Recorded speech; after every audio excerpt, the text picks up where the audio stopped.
Okay, stop recording.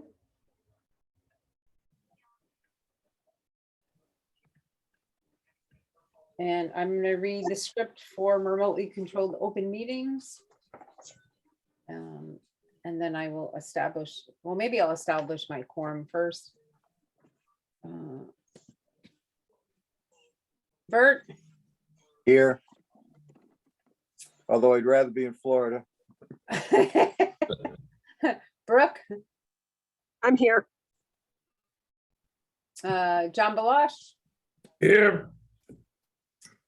Joanne Roach, Here. Linda, are you here? No. Okay. Hi, guys. I'm going to read the remotely confirming member access. Hi, as preliminary matter, this is Dorothy Hertz, Chair of the Contract Review Committee. Permit me to confirm that all members and persons anticipated on the agenda are present and can be heard. Members, when I call your name, please respond in the affirmative. Bert Johnson, Here. Joanna Roach, Here. Brooke Moore, I'm here. and Linda Heston. John Balash. Here. Staff, when I call your name, please respond in the affirmative. Jericho Mealy, In attendance. Ann Median. Here. Anticipated speakers on the agenda, please respond in the affirmative. Hi, Sarah. Hi. Good morning, afternoon, or good morning. This open meeting of the Contract Review Committee is being conducted remotely, consistent with Governor Baker's executive order of March 12, 2020. Due to the current state of emergency in the Commonwealth due to the outbreak of the COVID-19 virus.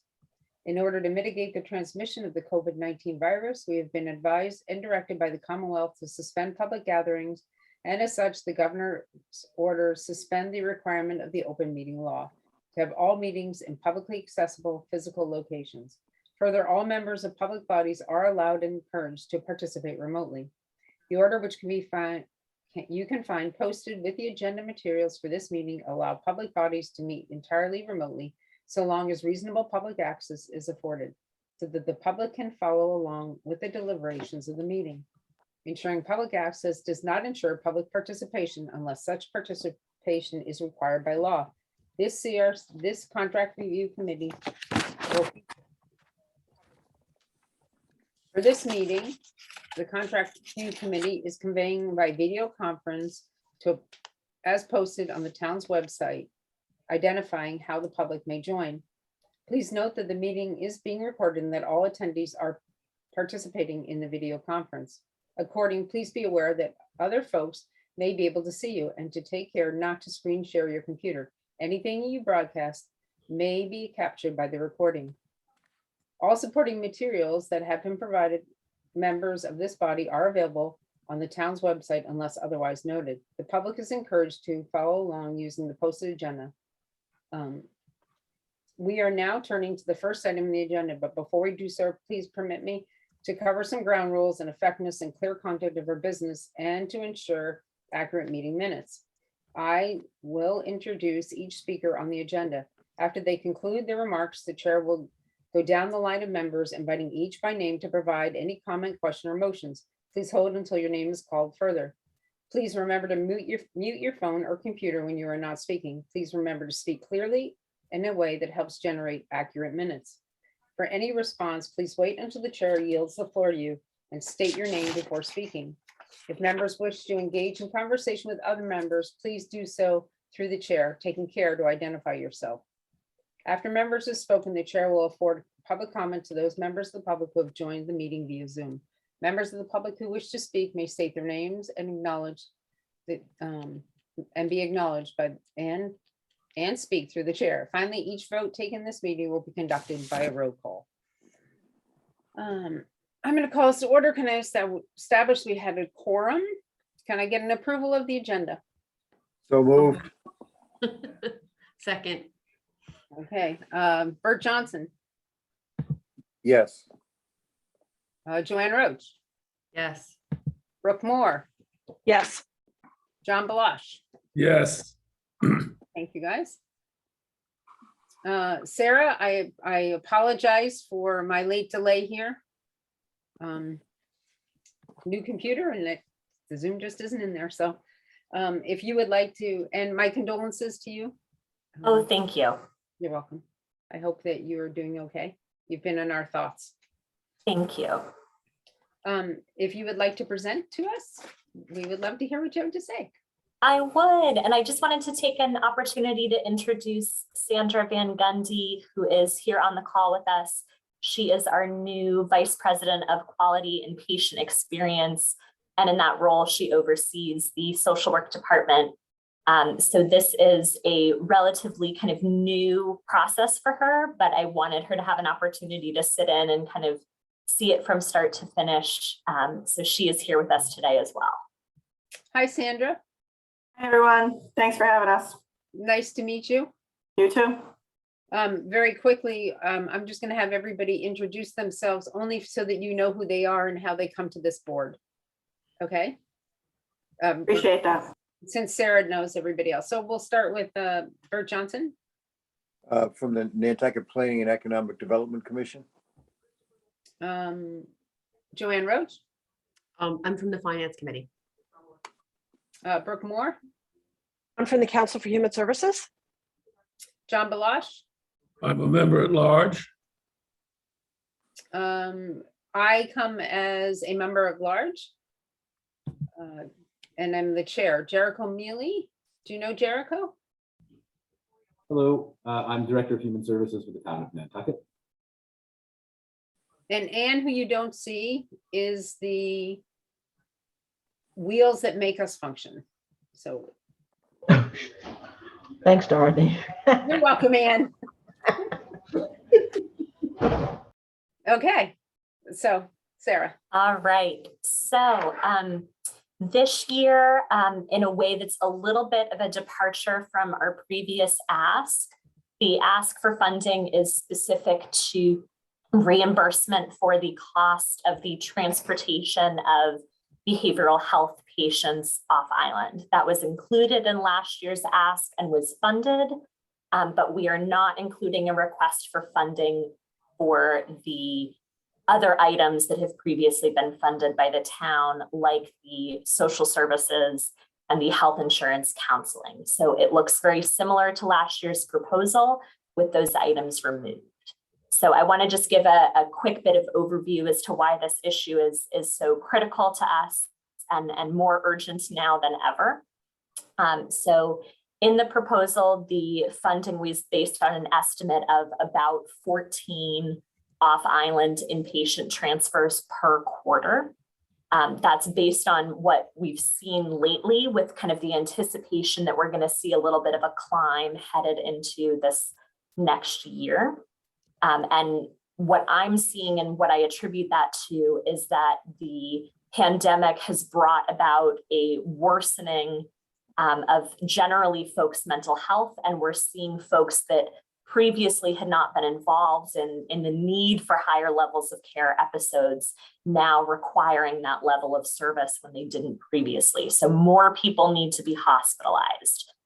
As I'm sure you can also appreciate, the waiting process to find a bed in a facility that's equipped to address the patient's concerns has become a longer, more difficult process for two reasons. One, across the system, there are more people looking for beds.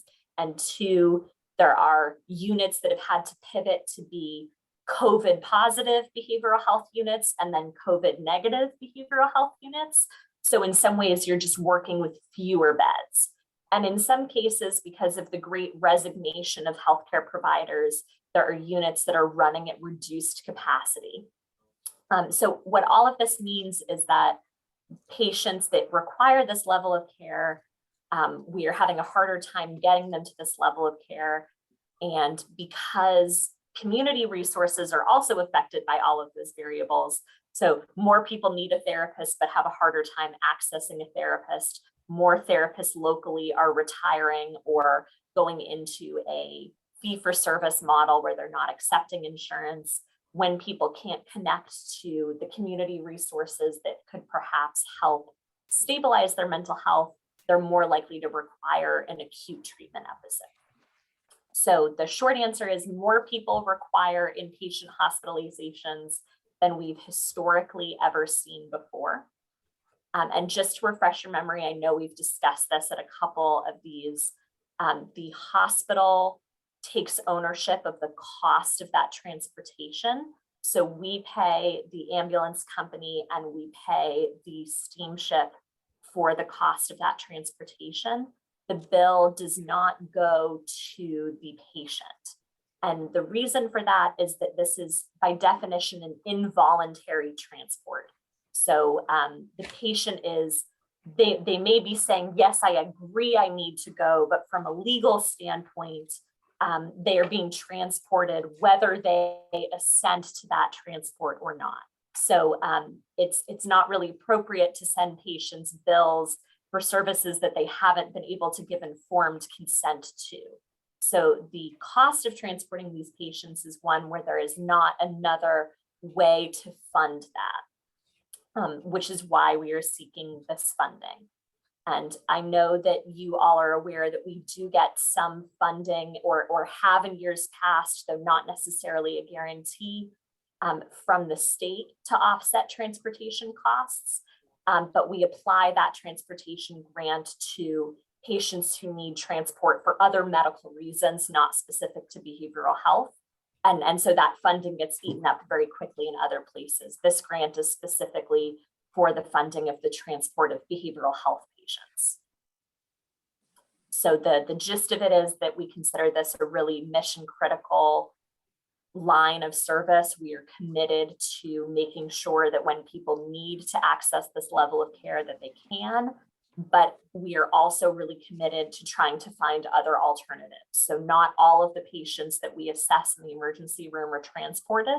It's not like we automatically assume that anyone who comes to us for a behavioral health evaluation needs to go off island. But for the percentage of that population that do, we want to make sure that that is a robust available option.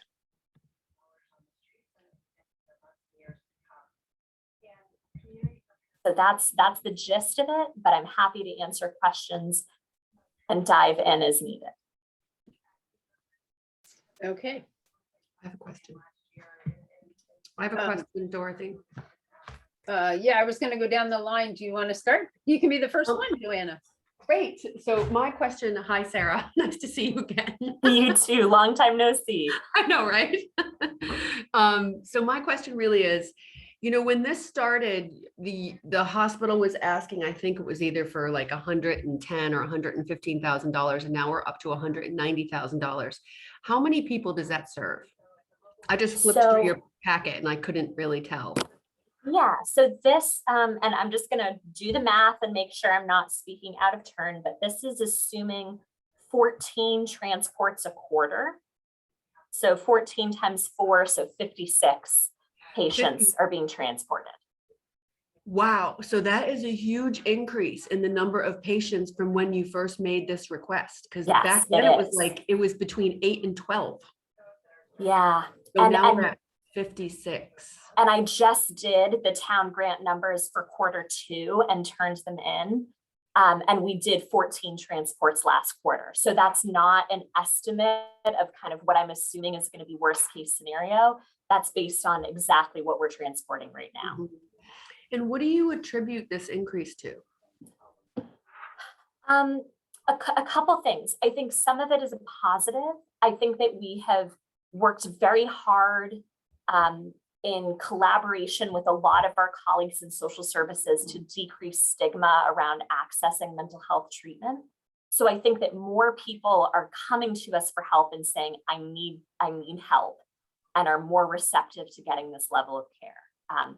I have heard anecdotally from a couple of my patients that I've transported this past year that in the past, when they or family members needed help, they were so afraid of being seen in the emergency room for this service that they would actually get on the ferry, go to Cape Cod Hospital or go to MGH and seek the service that way. So I think in some ways we've made this a more accessible option for the community. And so some of that I choose to see as a success. We've done a better job at saying, we're here for you and we want to support your mental health up to and including hospitalization. I think the other part of that is that people's mental health is worse. I think that the lack of access to the more frontline services like an outpatient therapist. I actually just ran the numbers for the calendar year 2021, and something like 90% of the patients that we saw for emergency service evaluations did not have a therapist. So having a therapist is a huge predictor at being able to keep people out of the hospital and out of inpatient hospitalizations. The majority of people we're seeing do not have therapists. And I think, though it's not necessarily a causal relationship, I think if they had timely access to therapy, a lot of them would not require that level of care or require that level of care so frequently. Are you asking them if they tried to get a therapist and they couldn't get one, or are they just reporting that they didn't have one? Both. So if they have a therapist that they've seen anytime in the last year, I'm collaborating with that provider as part of the assessment process. Okay. And if they don't have one, that's part of my ask. How come? Have you tried to connect to one? How did that go? What were the barriers? And if it's a barrier that I can help them overcome, then certainly that's going to be part of my process of just trying to link them to providers when they return. Right. But very often it's a question of, well, I called and I couldn't get an appointment right away, so I'm here because it really is an emergency. So it's a timeliness of access, I think, is the real challenge. And I think that Fairwinds and Gosnell do a lot of work to triage their wait list and try to get people that need emergent services in quickly. But I think that they are just overrun by the demand and the increase in demand. And then am I correct to think that all of these 56 people, none of them have insurance? No, actually, it's about so I would say most of them have some type of insurance product, but about half of them have Medicaid, which sometimes has some coverage limitations to it. But the vast majority of people have health insurance. In the rare cases where somebody that needs this level of care doesn't have health insurance, that's part of our process, is to get them an appointment with our certified application counselor and try to submit that application while they're in our emergency room waiting to be transported. And you don't get any reimbursement for any of these services from insurance? Not the transportation piece of the puzzle. Okay. Okay, thank you.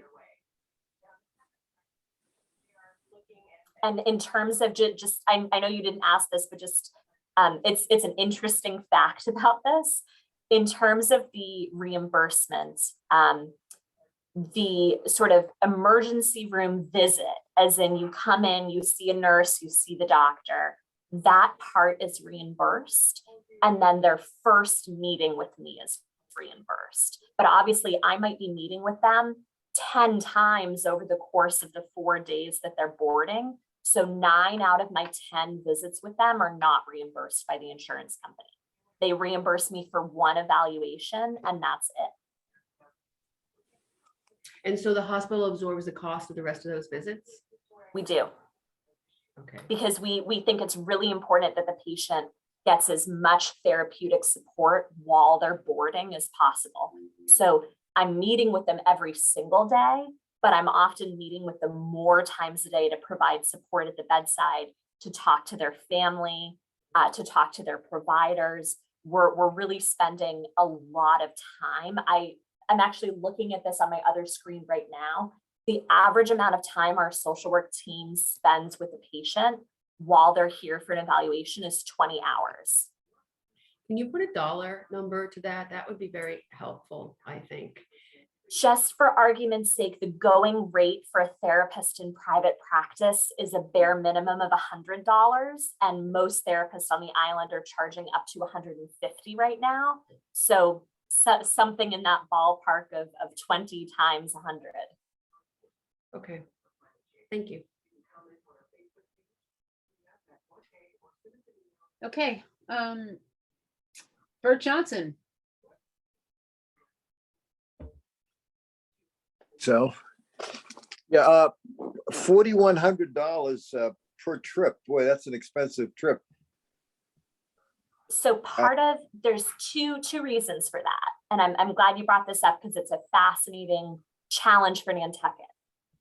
Some of this has to do with the fact that the ambulance is coming over from the Cape on the slow boat, then going back on the slow boat, and then driving to the facility. So we're being charged per hour of service. And because we have the ferry ride to contend with, it's obviously a greater cost than it would be if we were not on an island. That's part of it. The other part of it is that the regulation is when I'm looking for a facility for these patients to be transferred to, I cannot concentrate my search on the facilities closest to Nantucket. I have to look at all of the programs in our region that are considered licensed and equipped to provide this service. So if, let's say for instance, Cape Cod Hospital says yes first, that's great. It's going to be a less expensive cost. But if Terra Vista Hospital out in Western Mass is the first facility to say yes, I have to transport the patient to Terra Vista. I can't hold them in the ER longer, hoping that a closer, less expensive facility is going to have a bed open. So that's part of the reason there's such a high cost, is we have to take the soonest available facility. And most of the facilities, I think you're seeing a trend of shifting our bed search to facilities that are further away because the Boston area hospitals are so swamped with COVID that they have less bandwidth to take our patients. So we're transferring patients further away now than we have in other years, which is another reason for the increased cost. Thank you. Brooke Moore. My gosh, what a puzzle. I mean, the system is a terrible puzzle without the Nantucket factor, right? Already. I heard part of your presentation yesterday on the provision of therapeutic services within the hospital and licensure on that as well. I'm curious how that plays into you're not being reimbursed for the bedside work that you're doing while patients are boarding, awaiting transport, or awaiting a bed, because is it seen as it has to be as case management rather than therapeutic services, and you guys don't have the capacity to offer therapeutic? Does that all weave together in a way? Oh, Brooke, I love this question. You're right that I've done some research on this to see, would this change if we were able to offer billable service? And unfortunately, it doesn't get easier because it has to do with the patient being in the emergency room at the time of their service. Of course. And the problem is, the reason we can't kind of get around this is if they're in the emergency room under the legal kind of involuntary hold, they have to stay in the emergency room in order to be eligible for that transfer. They can't go home or go to another part of the hospital. So hypothetically speaking, were it not for the regulatory issue, if we had outpatient therapy in another part of the hospital, could I kind of check them out on one side, check them into another side? Potentially, but not the way that the regulations around remaining in the emergency room are set up. But I did actually go down that rabbit hole and down that rabbit hole quite far, wondering if that would create an opportunity to reduce some of that challenge. The other thing that I'll mention is that I attend a daily capacity planning call with all of my counterparts in the other hospitals in the MGB network, so that we can share resources and kind of try to fast track our patients through the enterprise whenever possible, and minimize the amount of time that the patient is waiting in our emergency room. And again, then hopefully transfer them to a facility closer by. And normally pre-COVID, that process worked very well. But because they are so badly overrun and having to pivot to COVID positive and negative units, our ability to place our patients within the MGB system has been really limited this year. Yeah. I just find this fascinating from a systems point of view. It's remarkable. Let me ask you one other question. The lack of reimbursement for transportation, is that unique to the circumstances of Nantucket, or would that be the case for behavioral health off island? Because I thought we had mental health parity laws. So I'm trying to figure out why, if I break my leg, I get transported, but if I have a behavioral health crisis, I don't under my insurance. Some of it has to do with, we can't transport behavioral health patients via Boston Med Flight the way that we can medical patients. But there is something called balance billing laws that still apply here. So if you get transported by Boston Med Flight and you have insurance, doesn't matter if it's Medicare, Medicaid, or a commercial product, the ambulance company, Boston Med Flight, can say, Brooke, your insurance paid us $5,000 for the trip, but we think this is a $10,000 trip, so we're going to send you a bill for the remaining $5,000. So even if we could transport those patients the way that we transport other medical patients, there's still a huge burden, which we think philosophically would be really unfair to pass over to the patient. So in other words, if you went down the route of trying to get reimbursement, you would put them on the hook for balance billing, but by not submitting at all, then they don't have the risk of being held accountable for that balance billing. Right. My understanding too is it's how our contract is written with Coastal Ambulance. They basically have said, if you want us to come, you're paying us right away. Okay. And I'm sure you all remember the terrible days where we couldn't get an ambulance to come. And we were trying to come up with a lot of really zany ideas for how to get patients transported off the island. So it was part of our contract with Coastal that if they are going to come here, we're writing them a check right away for the cost of the transport. And then we can't double dip then at that point and try to bill insurance. That is just so curious. Whereas I, as an individual, can write a check and submit for reimbursement, but the hospital cannot do that. Okay, well. This situation is changing a lot because there's a lot of legislative curiosity around this balance billing issue.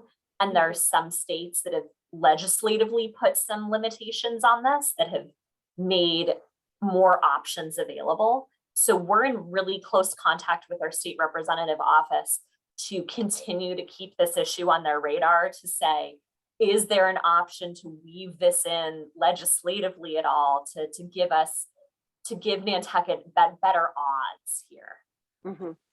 So we really push at the advocacy level, and MGB really pushes at the Office of Government Relations level, both locally and state, to really try to push this where we can. Okay, and the only other thought I have is, given that this bump is clearly in demand, is in part related to COVID, right? Kudos on you guys for reducing stigma and getting people feeling comfortable to come out and seek the services they need locally. That's amazing. The impact of COVID makes me wonder whether there might be some stopgap funding through CARES Act to get us through 2022 while we don't have money to fund everything, right? So can we supplement for this year while we build capacity and funding for 2023? Is just a thing that popped into my head. I just want to say it out loud. I don't know where we go with that, but I could definitely run that up the flagpole to the folks that are managing the enterprise applications for CARES Act funding. My understanding is it's a very complicated team process of what you apply for and why you apply for certain things over other things. But I'm a big believer in any port in a storm, and I will definitely bring that to their attention. Yeah, and I wonder if the town has any funding left in CARES Act money too. I don't know whether that's already here on Nantucket.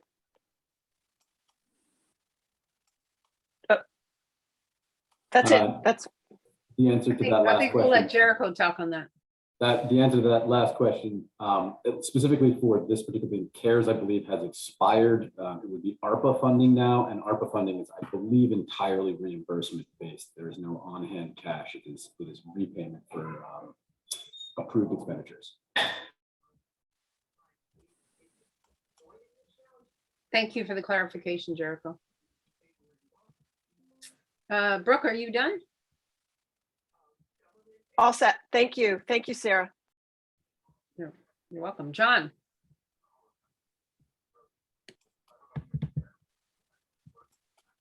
You, Dan. Okay. Sarah, I think that's probably the clearest explanation that I have ever heard of what is involved in this whole process. And I really, as a member of the public, have to commend you for being able to give me a sense of clarity that I've never really had before. So I have nothing more to add. I'm certainly don't have any background comparable to some of my fellow committee members, but so I'm really speaking as an uninformed member of the public who has just become informed. Thank you. Thank you, John. It has taken me a couple years to really get up to speed on all of this and chase down those rabbit holes to say, why is it like this? And how did this happen? And what can we do about it? So I'm glad the explanation is resonating with you.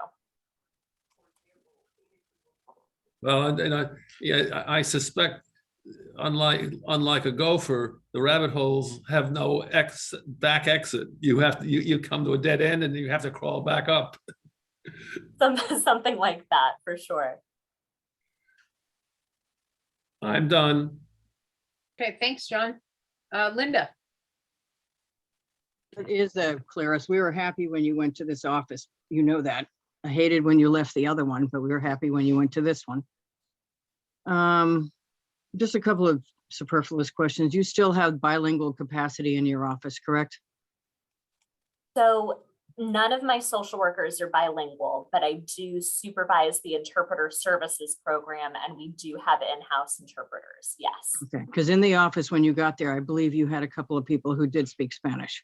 Yes. My social work coordinator / front desk person at the time was bilingual, but when they left that position, I won't get into the intricacies of union hiring and how that all kind of spells it out, but essentially we were not able to make language proficiency an essential feature of the job, and the job gets hired based on union seniority. So I was not able to hire a bilingual person into that position, though I would have liked to. That's still out there if that comes available, I suppose. There was also last year or the year before, I know I had some kids that were having trouble getting access to you guys, no callbacks, things like that. Have you got a handle on all that now? I think that part of it is as people get more comfortable with me personally, people are, I think, in the community aware that they can reach out to me directly through a lot of different channels. So the feedback that I'm hearing is that people find our office more accessible. But again, if you hear of any situation where somebody cannot get in touch with us, I would welcome any phone call or email from a community member saying, hey, so-and-so has been trying to reach you and hasn't gotten a call back. And I will personally track that down and make sure they get in touch with where they need to be. And my last question is, we've had this pandemic going for 2 years almost. And as we all know, and you've said, the need for mental health services has just exploded. The funding for this doesn't occur until July 1 of this year. And I didn't know if you foresee that we're getting used to it now. Omicron's going to run its course. Things are hopefully at some point going to sort of stabilize at whatever level it is, never go back to where it was. Do you foresee the need for this much funding decreasing because the amount of transports and whatnot are going to become less because people are going to become less agitated than they have been over the last year? Because the figures that you're basing it on now is what you've been doing as opposed to what projected is for. I'm not sure if you're going to see where I'm going with this. Yeah, I definitely did take that into consideration. Okay. But what I'm hearing and what I'm seeing is, I think that the factors that make this a problem for our community are not going to go away. The lack of access to therapy is not a problem that's going to be solved in the next year. And Linda, to your point about me leaving Fairwinds and coming over to the hospital, it meant that I was in a direct clinical role where I was seeing many patients for psychotherapy a week. And then I left that job to come into a role where I wasn't in direct psychotherapy contact with patients anymore. So the challenge is that you have people that are staying on island, but are moving out of those clinical roles into other roles.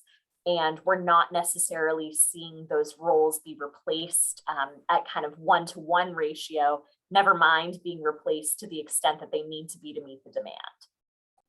So if you asked Fairwinds, they would say they're desperately trying to recruit additional therapists to work with island patients, but they're having difficulty doing that. And I don't think that difficulty is specific to the pandemic. Because I know, as you said earlier, that there are people that have finally retired from doing this, and that sort of squeezes out. And some, as you know, some take insurance and some don't take insurance, which again is a problem because then you're out of pocket. You can't always afford out of pocket. There's usually a limit on the insurance on how many visits you can have. At one point it was $500. That's it. That's all you get for the year. I mean, it's a very difficult area to deal with, which increases the amount of people that need off-island services because they can't get them here. And we don't have a place to put people here. You're kicking them out the door, as you mentioned before, and taking them in the other side. There should be somewhere for them to go here, a mental health facility, instead of having to ship them off island, but that's a pipe dream. And Linda, it's a pipe dream that I share, and I'm very committed as an island to trying to develop other programming and resources to meet the needs of this population. So it's not like I get ambulance funding from the town and say, okay, I'm done. We've solved the problem. I'm not interested in other solutions. I'm really committed to the development of strategic initiatives for behavioral health, and that continuum of care that you talk about is definitely part of that. But the short answer to your question is, this is not a COVID specific problem, though COVID certainly has made it worse in some ways. As long as people in crisis cannot get timely access to regular weekly psychotherapy, we are going to see these numbers. Well, thanks for everything you're doing. I'm done. Thanks, Sarah. Thanks, Linda. Sarah, just a few questions for you, please. Just a little bit clarification. On the transports ambulatory transports that go off via boat that are not behavioral health, the overall cost in 3 quarters, fiscal quarter 2, 3, and 4 last year ran the hospital roughly about $28,000. How is that covered by the hospital? So I will say that I'm not 100% sure that I am going to explain this well, because it's not my team that manages that piece of the puzzle. But I believe that we are primarily just eating the cost of that and budgeting for it. But it is not something that there is a robust other source for. We do have some of the money that we get previous years that we've gotten TAP funding for from the state, and that fills in some of it. But I believe that for a lot of the medical transport, we're still paying a portion of the cost. So not the full thing, but you are able to find ways to subsidize medical transportation. And I think part of it is that we've made a choice to say the town is really motivated, and I don't mean the town as in the CRC, but the community of Nantucket is really motivated for the funding around behavioral health. So we've made the distinction in our application to say, let's concentrate our ask on the funding for behavioral health patients, because that's such a hot button issue in our community. I think that we still have similar funding challenges for some of our medical patients as well. But I think the goal is to concentrate the focus on behavioral health patients, because that's a really known community area of need. Okay. And if I have some more questions in regards to this, can I reach out to the CFO, or who do I reach out to get answers to this? I can connect you with Elvis, who's our director of finance, and I think that he probably has the best bird's eye perspective on some of this. Yeah, because there's just a few numbers that don't make sense that I'd like to go through, but I'd rather do it, not during this time. Absolutely, I That's can okay with help close that loop. Okay, thank you very much. And just to clarify, just a little understanding, as the social service department has 2 full-time social workers, and now you have an additional support. Am I correct? So we have 3 full-time social workers, myself, Taylor Helst, and David Hayes. So 3 full-time. So Yes. with a bed capacity of how many? As in, what is the bed capacity in the emergency room? Yeah, or the full capacity if in the hospital. For behavioral health patients or just? Well, social workers work with everybody, not just behavioral health. Am I correct? Correct, yes. Okay. So the full capacity. Are you asking, for instance, how many patients can our team see in a certain period of time? How many patients would the hospital have at a given time? Yes. You have 10 Well, beds? Sarah, Sandra, say that again? I said do you want me to jump in? I can help with that. Sure. Yeah, that'd be great. Yeah, we have 14 inpatient beds, 10 on med surg, which one is dedicated pediatric bed, although we sometimes fill it with a non-pediatric patient, 4 OB beds. And then I actually might be wrong about the number of beds in ED, but I believe it's 10 ED beds. 2 of them are convertible to be psych safe rooms. 2 of them. Okay.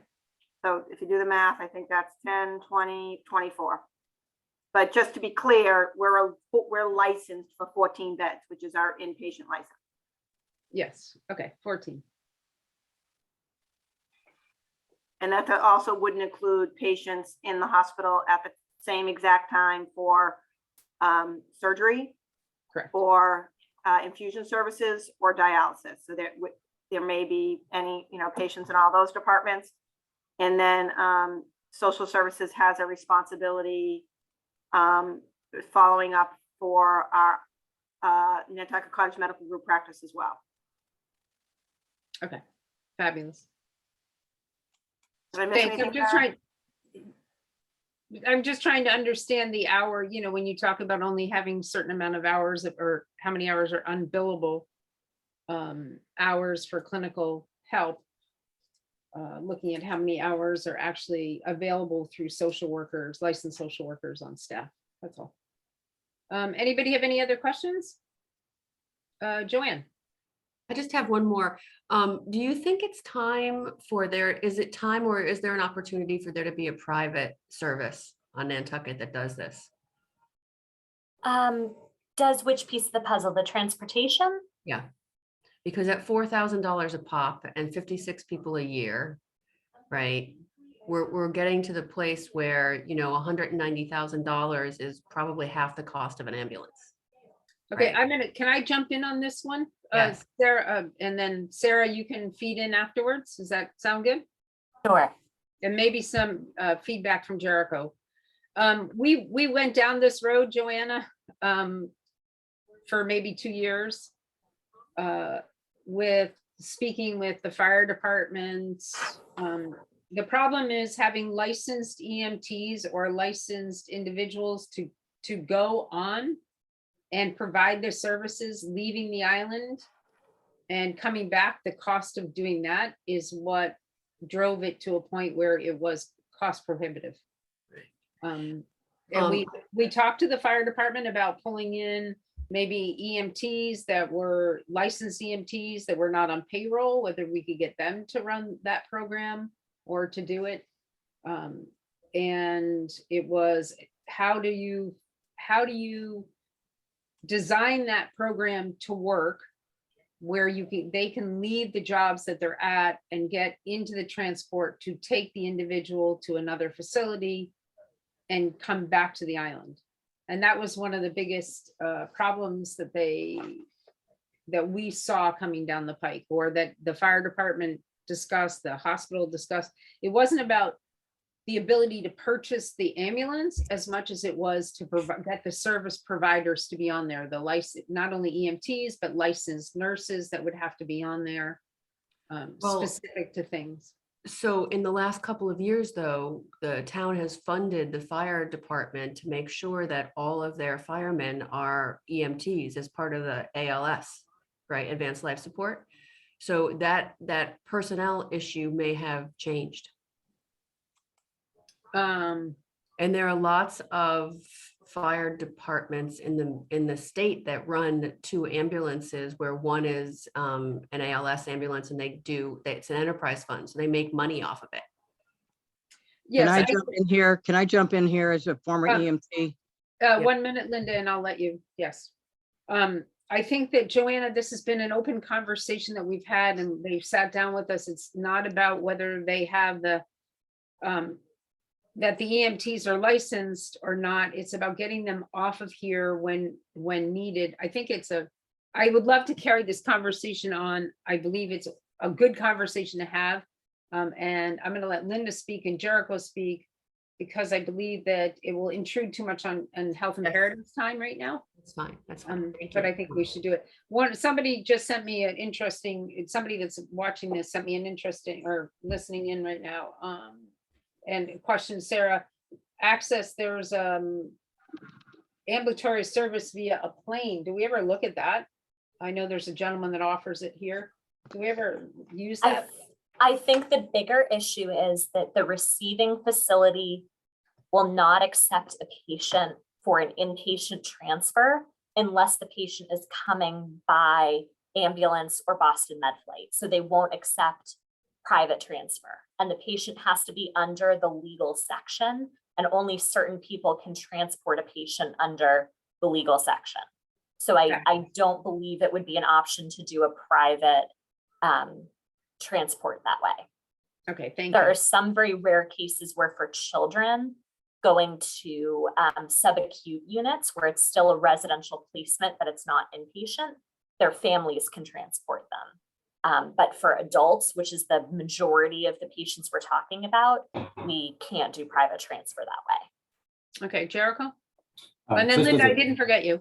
Just as a dovetail to connect to the ALS services provided by NFD, I know that while they do have a much higher number of EMTs on staff right now, all of their calls have gone up significantly. So while they may have more staff on, they have had even less free time. I could not get any of them to help out on the clinic because they were just too busy. Everyone was already in overtime. So I know that labor retention and workforce management for NFD is still a pretty major issue. Okay, Linda? Yeah, policy was, probably still is, that you cannot transport here anything with less than 3 members on an ambulance. They don't have as many of us call people as they used to.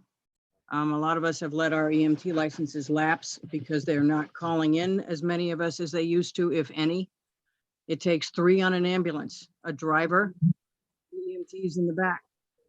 Most of these guys work, 4-day shifts, 4 on, 4 off. I forget how they're doing it now. They cannot spare 3 guys off island because many times during the summer, all the ambulances are out at the same time. Then they have to call regular guys in to staff those ambulances. They do not have the staff. They do not have the number of ambulances, and they don't have the time because it will take us an entire day to go off and come back.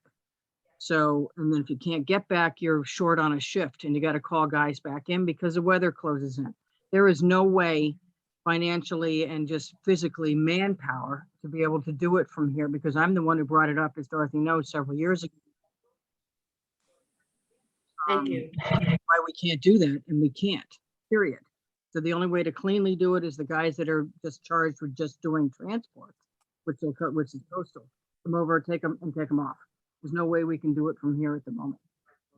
Okay, I think I'm gonna call this conversation to an end and say that, Joanna, we will bring this up in conversation. We will have some time, set some time aside to have this conversation during one of our meetings. Great. Thank you. Yeah, Sarah, I'm going to say thank you very much. Sandra, it was wonderful meeting you. Good luck And welcome to Nantucket and to Nantucket Cottage Hospital. Thank you very much. Thanks for your time. Thanks Thank for your you. time all. Okay, bye, Sarah. Okay, health imperatives, thank you for your patience. Welcome. Hello. I'm gonna say hi to everybody, and we do have one new member to our board. So I'm gonna have her, I think you know everybody else, I'm just gonna have them all say hi real quick, because there are some new members of your board there that I have not met before. Okay, so I'm gonna start, Linda, can you just say hi? Who am I saying hi to? We're health imperatives. Oh, hey. Linda Williams. Hi, Linda. Hey. Hi, Linda. John Balash. I'm a member of at large. I've been a member of this committee for a long time. Certainly, I've seen Sunny before, but some of you I haven't had as much of an exposure to, and some of it I haven't seen ever. Okay, Joanna. Hi, I'm Joanna. I'm the one who's new to this board. I'm the representative from the Finance Committee. Thank you. Thank you so much, and thank you for your work. And Brooke Moore. Hi, y'all. Brooke Moore. I'm here as a representative from the Council for Human Services. So happy you're with us today. And for some of you that haven't met Jericho, Jericho, can you introduce yourself? Hello, my name is Jericho Muley. I'm the Director of Human Services for the town of Nantucket. I think I've met or exchanged emails with a number of you guys, and I do just want to take a moment right now to thank you for the incredible amount of hard work you guys have been doing lately. So thank you very much. Thank you. And then everybody in there, I'm going to say it again, we have Anne in there, who I said before is the wheels behind all of us. Without her, we would not exist. She's really good. So Anne is in there. That's who you talk to or you send messages primarily to throughout the day. And I'm Dorothy, I'm the chair. So welcome, everybody. I'm going to hand it over to you and let you give us your presentation. We will make one statement. I will make it right now. It might make me cry, so I'm very sorry if it does. We are saddened to see the leaving of Sunny. What she has done as your representative to Nantucket has brought health imperatives to the top of the line. She is an amazing woman. She has, if you've set a goal, she's gone beyond it. She has been the most amazing steward of your program that anybody could ever ask for. We are saddened at the loss for health imperatives. We understand the challenges you will have in replacing her, and I'm sorry to say that. She's a tough cookie. We are glad for her and for what this might bring for her and her family in the future. So, but personally, she has always been there to answer a question, no matter when, no matter what. And I've never seen her falter from her mission of just helping everybody and anybody she can. So if everybody had somebody on the ground like you have a Sunny, what an amazing human services we would have on this island. Not that we don't, but she's amazing. So Sunny, from the bottom of my heart, thank you for everything you have ever done for us and for where you've brought health imperatives to this day. And I wish you the very best. Sorry, guys. Okay. Thank you. Thank you. You're welcome. So if you would make your presentation for us, that would be very nice. Okay. Julie, would you like me to start? Sure. I just wanted to say thank you, Dorothy, and thank you all. And thank you, Sunny. I couldn't have said it better myself. And we're so honored that you're able to join us today and you're still going to be with us. And we're looking forward to the next phase of your work, which I know will also benefit us. No pressure. Thank you all. Jennifer, take it away. And Emily Gold is also here, and she is our director of all of our health services. And she's also fabulous. So even though it's going to be hard to replace Sunny, Emily is here to make sure that everything keeps going. So thank you. All right, Jennifer. All right. Okay, so I'm Jennifer Allison. I'm the Vice President of Development and Community Relations at Health Imperatives. And before I do an overview of our application, I want to echo what others have said and just say how extraordinarily fortunate Health Imperatives is and how very fortunate I feel to have worked with Sunny and to have benefited from all of her knowledge and her extraordinary commitment to services on Nantucket. So we will certainly miss her very, very much. So now I will dive into a recap of our application. So Health Imperatives application really focuses on three major components of our core on-island services. And I'm going to go through each of them in turn. So the first, of course, is our comprehensive sexual and reproductive health services at our clinic, which really improve health, wellness, and well-being. So these services run the gamut. They include birth control, pregnancy testing, options counseling, testing and treatment for sexually transmitted infections, hepatitis C testing, testing and prevention medications for HIV, and then gender affirming hormone therapy. We do exams and cancer screenings and also colposcopies to identify abnormal cervical cells and other precancerous conditions. We provide the HPV vaccine. And more recently, I want to point out that the clinic has been a major provider of the COVID-19 vaccine on island. So this has resulted in many residents coming to our clinic, seeking vaccinations. In fact, over the last 6 months, we've done 502 vaccinations altogether. So it has certainly, we feel fortunate to be in a position to provide this kind of essential service to Nantucket. And in doing that, really our organization and our services have come to the attention of a broader cross-section of residents on the island. So the second major component of the services for which we're requesting support is our Women, Infants, and Children, or WIC, nutrition program. So that serves low-income, pregnant, breastfeeding, and postpartum women, infants, and children up to the age of 5.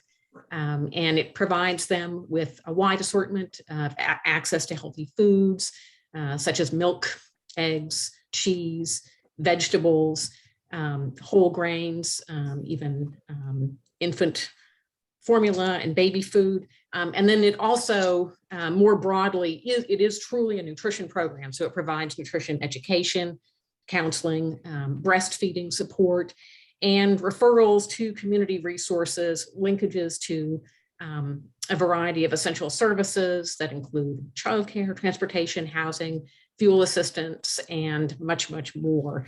And then, so in the last 6 months, our WIC program has served 300 individuals on Nantucket, which is actually a 6% increase compared to the same time period last year. So we're seeing increases in each of these major program areas. And then the third component of our application is outreach and education. So that includes a variety of classes, nutrition and healthy cooking classes, also childbirth education classes.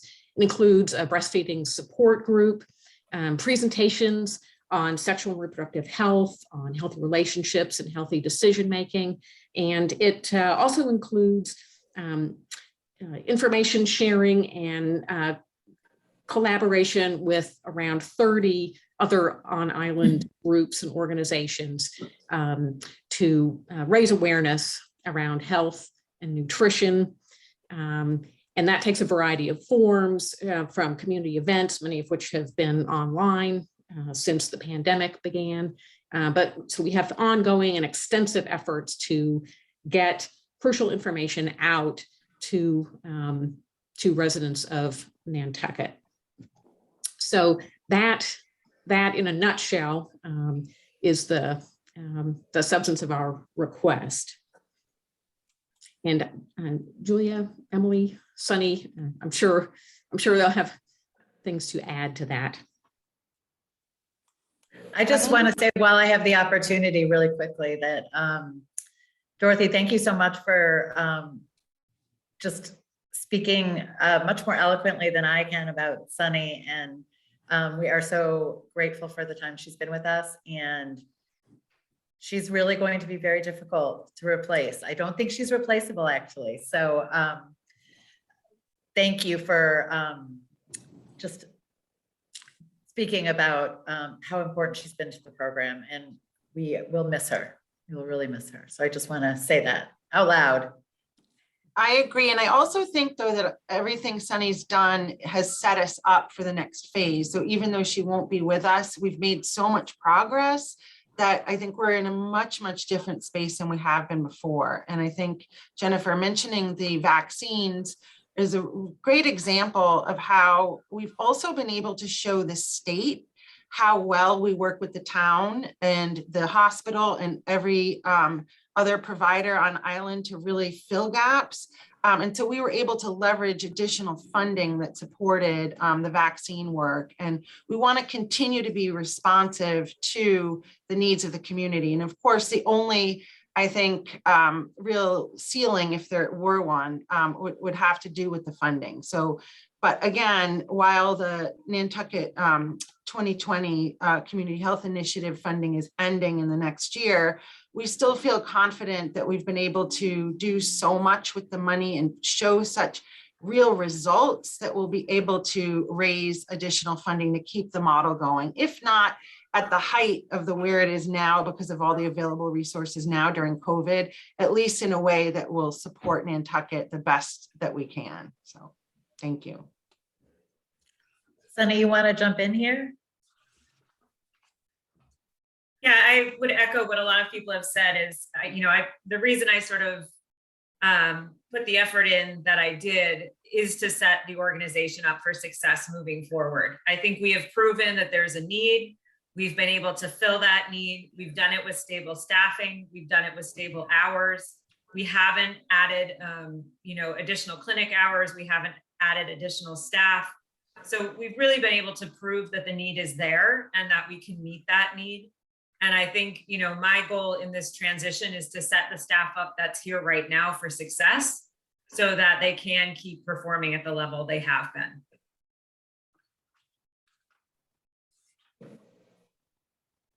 Okay, anybody else on your end want to have any other comments before we start?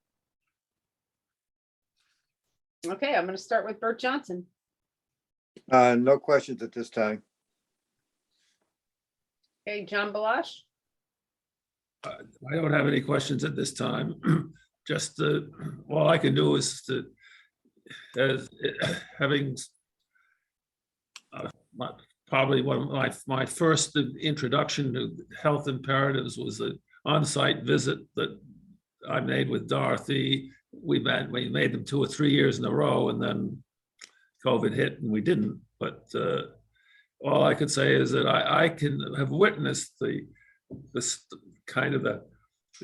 start and then the growth of what Sunny was able to take with the backing from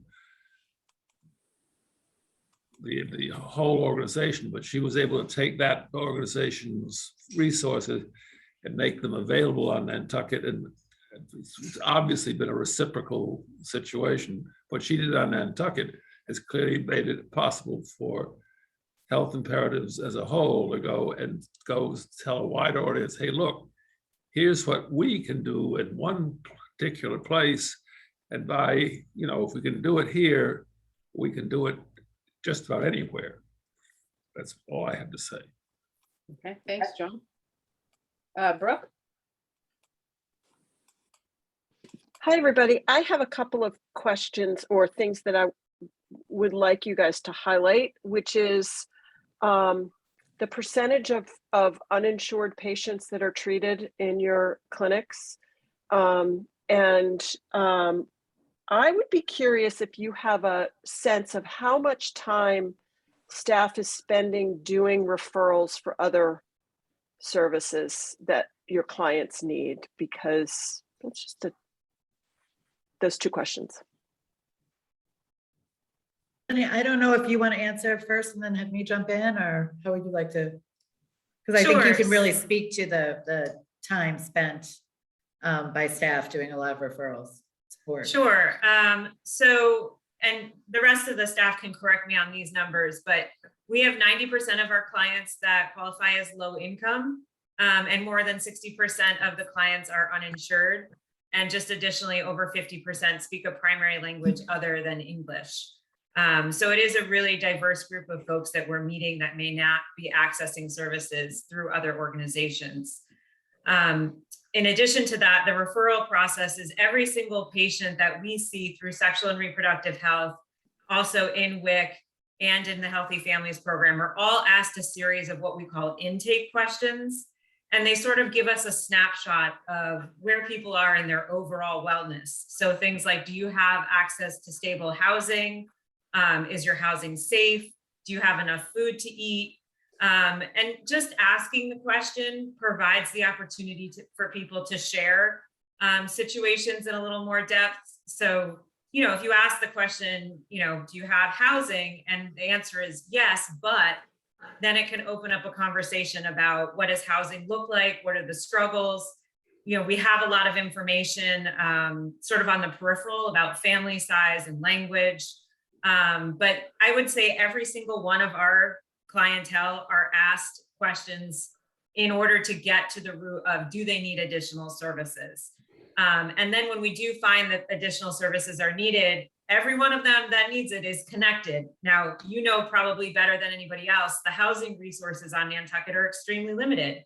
So we provide the resources to what exists without any expectation that we can solve that problem for them, but just help them connect the dots. You also know that language can be an issue between different organizations. So if that's a barrier, I will have my staff who speak Spanish or Portuguese on the phone to kind of help translate what the needs may be. So it's more of a warm handoff when resources are needed versus kind of what it was like years ago, where it's like, here's the business card, just call them. We work really hard to actually do a warm handoff, make sure people are connected. And as you would guess, housing is a big need, as is insurance, as is daycare, you know, sort of the things I think none of us are surprised to know. We do also have the kiosk for DTA services. So that's the SNAP and cash assistance programs. So we actually have somebody utilizing that right now as well. Again, English is not their primary language, so staff is there going through the whole system with them. Something that maybe we take for granted is being able to access things online. For a lot of us, that seems pretty routine, but that's not the case for everyone. So again, the kiosk is a way we can sit down with somebody and go through all the steps, explain what they can expect, and have that warm handoff. So all of our clientele, if they need that connection to resources, will get it. One second, Terry Ann, Excuse me, you need to go can I on ask somebody to, Mute Terry Ann, please. Okay, hold on. thank you very much. Hello? Terry Ann, you need to mute. Hey, Linda, can I do this? Anybody that is not asked to speak by me, if they could please mute, because what happened was we had a presentation that made it very difficult to hear the answers. So I'm going to go back to Sunny Daly, asking everybody else to keep their themselves muted. Thank you, guys. Yeah, so I know that was a roundabout answer, and you know, how can I quantify how much time is spent? You know, we spend as much time as we need to.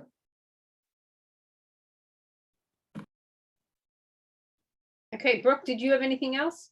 No, that's it. Thank you, guys. Okay, thank you very much. Joanna? Thank you, Dorothy. I have no questions, but I also want to say that, you know, just having lived on Nantucket for 10 years and watched all the work that Health Imperatives has done and Sunny has done, it's really incredible and deserves to be acknowledged, and also looking forward to seeing what you're going to do with the Community Foundation. Congratulations. Okay, Linda. Well, Sunny knows how I feel about her leaving. I've been bombarding her. We've been texting back and forth for 3 days. Asshole. But having been involved, some of you Excuse me, know, Linda. yeah. Be careful what you say. No, this is over the weekend. Okay. I was involved with family planning back in the 70s. So I have a frame of reference that none of you have, except maybe Dorothy, because we've been here that long.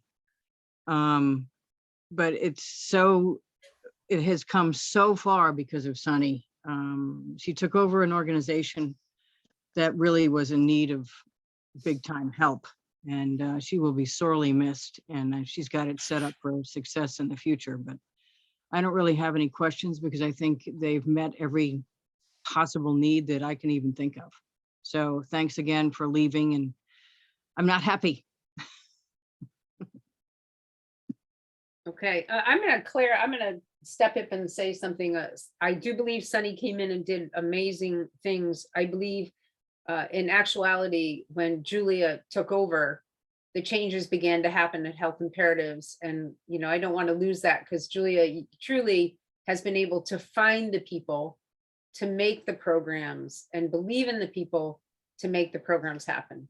So I think as top leadership, I don't want to lose that because I think that's key in any good organization is when you find good people to have underneath you. So Sunny, you heard what I have to say, but truly, Julia, I also know that when you took over, you made a big difference in how that program was going to go and where it was going to go.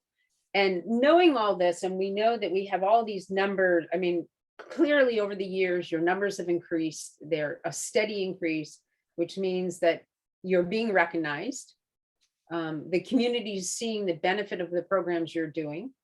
I know in speaking with some town personnel that they have applauded how hard you have worked with them throughout this whole coronavirus, and how accessible you've been, and sometimes more accessible than other medical programs to them. And I know that they've been very grateful for that.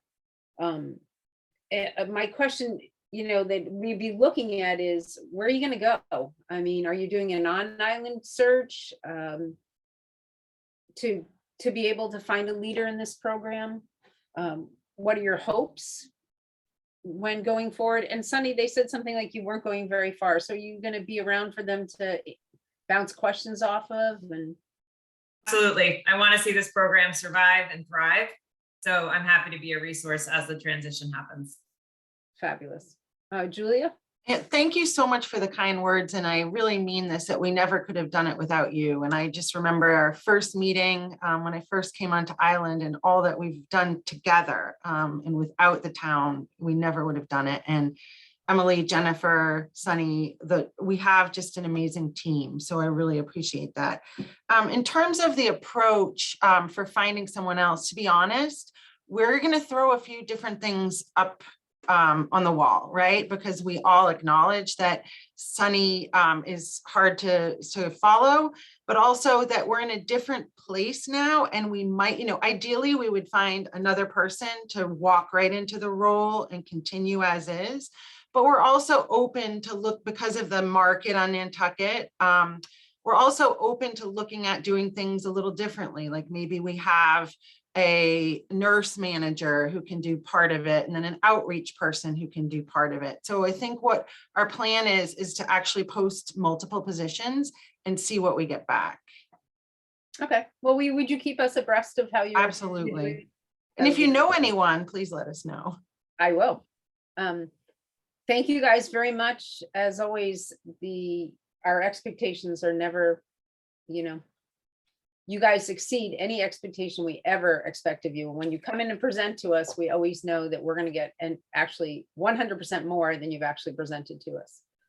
So we're very grateful for you and for Health Imperatives. I think I speak not only for myself, but I know for the town that we have been very grateful for the partnership that you have developed with us and how you have taken the belief that we had in you and shown us that it was truly worth every penny of it.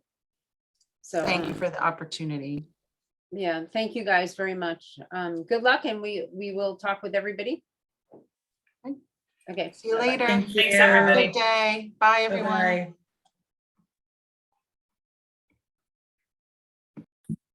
Okay, we have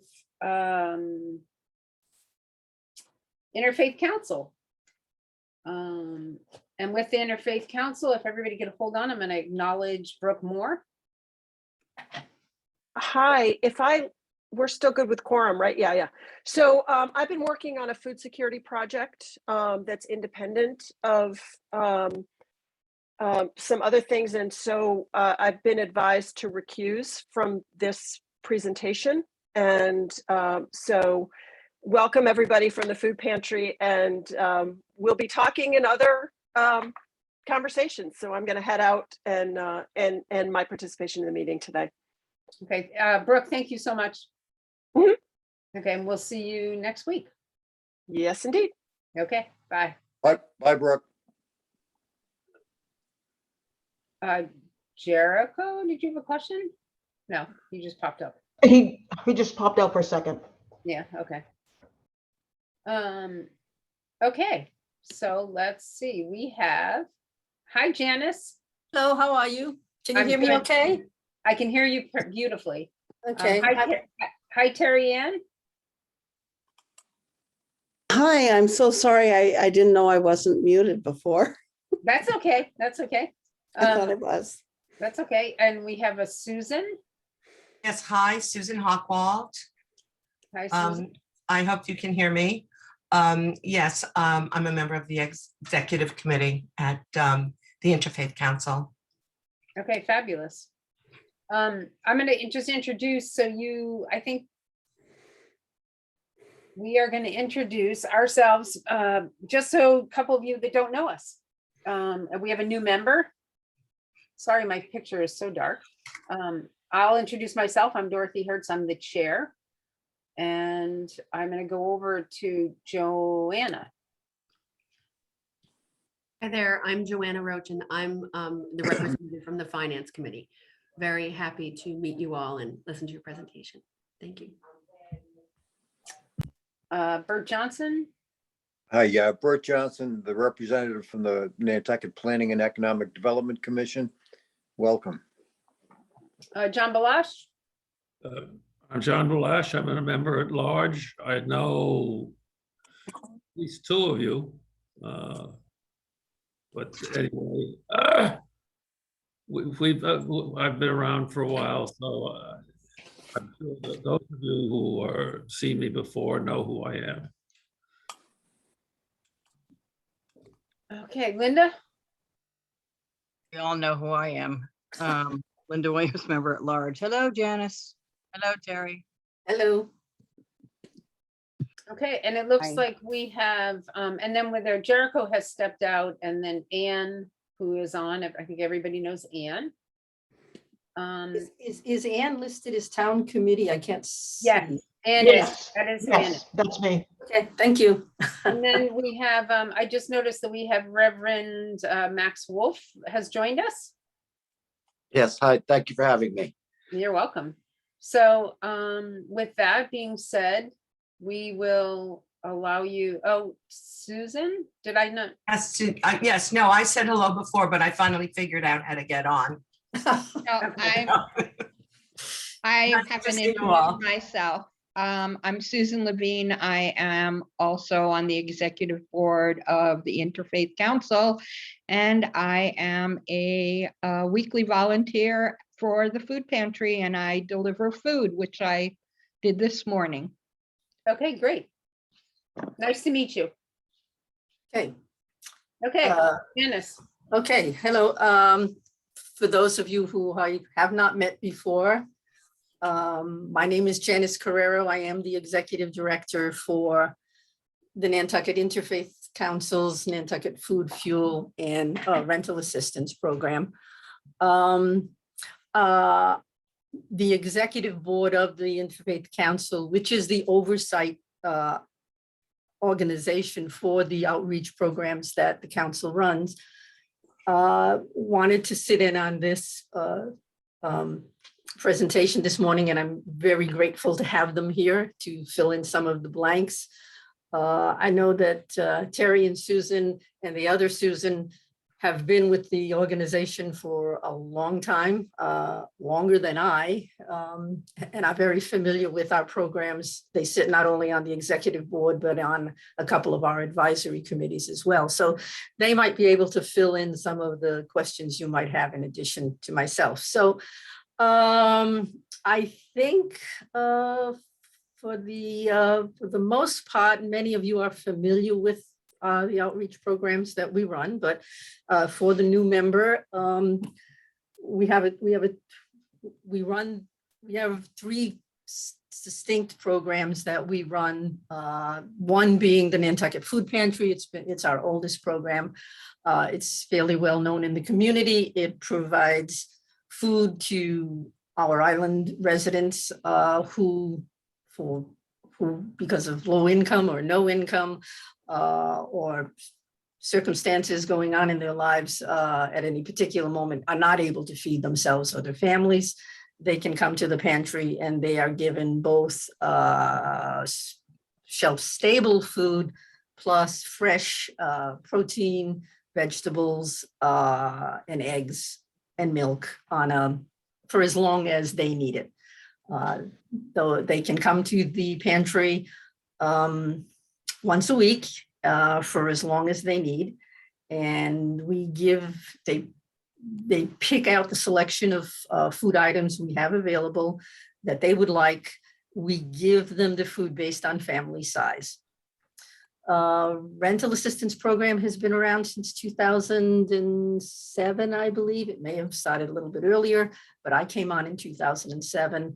And that program provides short-term rental assistance for individuals to help keep individuals housed. Either we pay a portion of their rent during periods of time when they have insufficient income, or we may help to move them out of seasonal or unsuitable housing into year-round housing. If in the cases of individuals with long-term illnesses or injury, or seniors who are living on Social Security and their income is not sufficient to pay their rent, we may pay a portion of their rent for a longer period of time. Fuel assistance program, that too is basically a three-pronged program. Number one, we are the local agent for the state's low-income heating energy program, and we take applications locally and provide them to the state contractor for those individuals who qualify for that program. We also are the state agent, the local agent for the Salvation Army's Good Neighbor Energy program, and we help process applications to them. And then finally, and which is the most growing part of that program, is we will provide direct assistance to individuals who are facing a temporary shutoff or unable to pay their utility, again, because of verifiable financial inability. We'll generally pay 1 or maybe 2 months to keep them from being shut off while we work with the vendors to get them on a budget plan wherever possible. We have another small program, not part of this grant, but is something that we are also doing on a small scale basis right now. We do travel assistance for individuals who need to go off island for medical treatment. That is provided from a hospital grant, totally separate and distinct from this grant request, and has nothing to do with the request. So we have been gratefully very fortunate to have received support from the town for our programs for the last several years. I don't have the exact number, but it's been for as long as I've been here, and we're very, very grateful that support. Our request this year is similar to requests we have made in the past.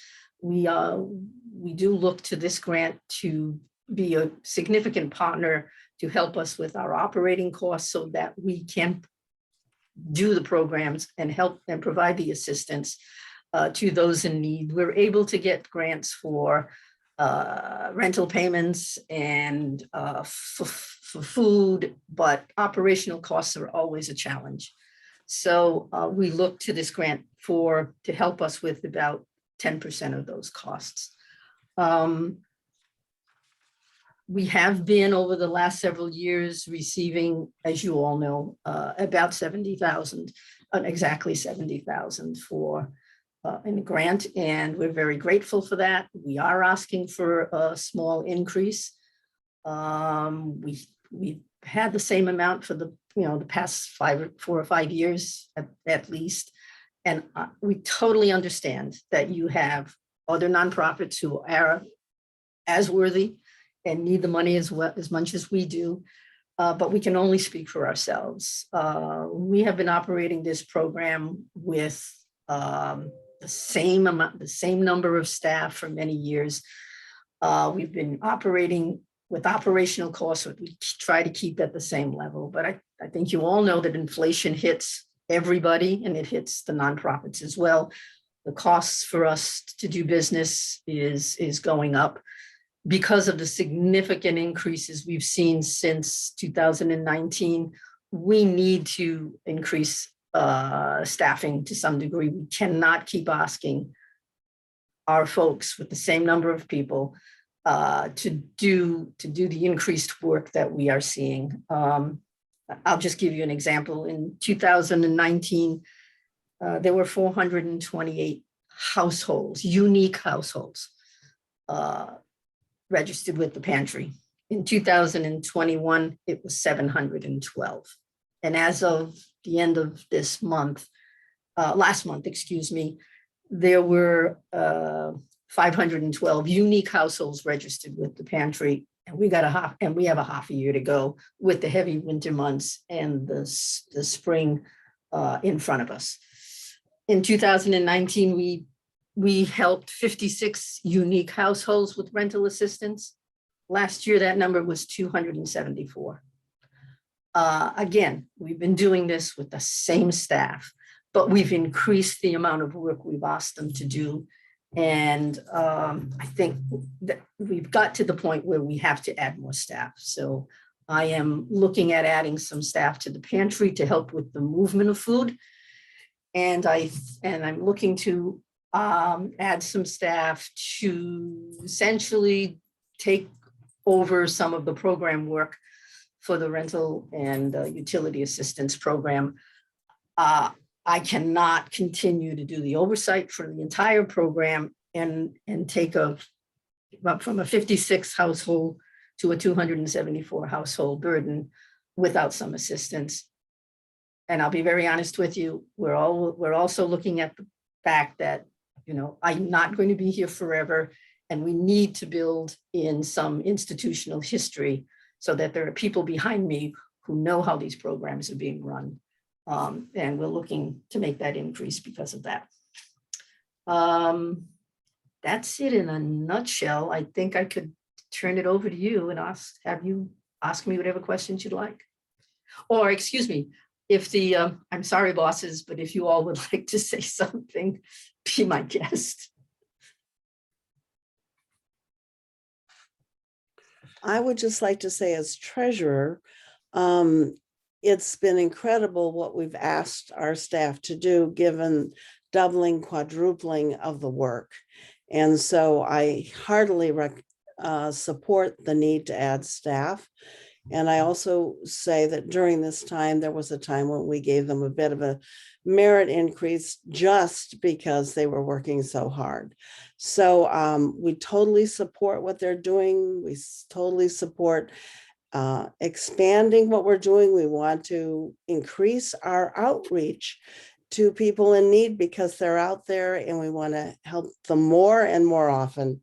So I just, again, want to say we appreciate all the support you've given us over the years, and thank you. And we want to do more to help the growing need on this island. This is Father Max Wolf from St. Paul's Church, and I'm the current president of the Nantucket Interfaith Council. So I just wanted to speak that the council in my mind, I've only been here for 3.5 years now, since June of 2018. But the council, people are more involved than ever, than ever, from the Jewish congregation, from our Caribbean congregations like New Life Ministry, Dr. Qureshi's from the Islamic congregation. And so I think we're more interfaith than ever. And also we've strengthened the council by adding people that are not pastors or rabbis, but like the people that are on our executive committee, that like Bob Felch, Sheila Dalmy, Janet Schulte from the Congregational Church, a lot of folks that have are staying in the community for a long period of time. Some of our pastors come and go, of course, they're assigned by their bishops to other places. But we have greater continuity now and a stronger council by having a broader participation. And so I want to thank the town for their support in our work that's so sorely needed. Okay, thank you, Reverend Maxwell. Anybody else have anything from the Interfaith Council to present? Yes, thank you. I hope you can hear me. When we talk about food assistance on Nantucket and the food pantry, I think it's important to think of the number of 14,426 bags of food in one small period of time, under a year. That is a staggering number of mouths that are being fed. And when we think about our needs here for rental assistance and the paucity of rental units and how creative our staff has to be in working with landlords and enabling landlords to meet their financial obligations while we're helping their tenants meet their financial obligations. It's a side of Nantucket that is very often overlooked, and it's an extremely important thing that we do. And we're very appreciative and mindful of the work that you do and for your assistance. Going back to the initial stages of the food pantry, it was really just a kind of a thought that it would be helpful. It's no longer helpful. It's an enormous necessity here on Nantucket, and we're very appreciative of our volunteers. But think of the manpower, woman power, person power that's needed to distribute over 14,000 bags of food, serving 5,541 people.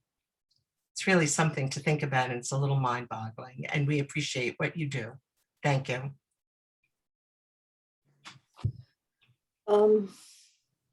Susan, Susan Levine, anything? Okay. I would just like to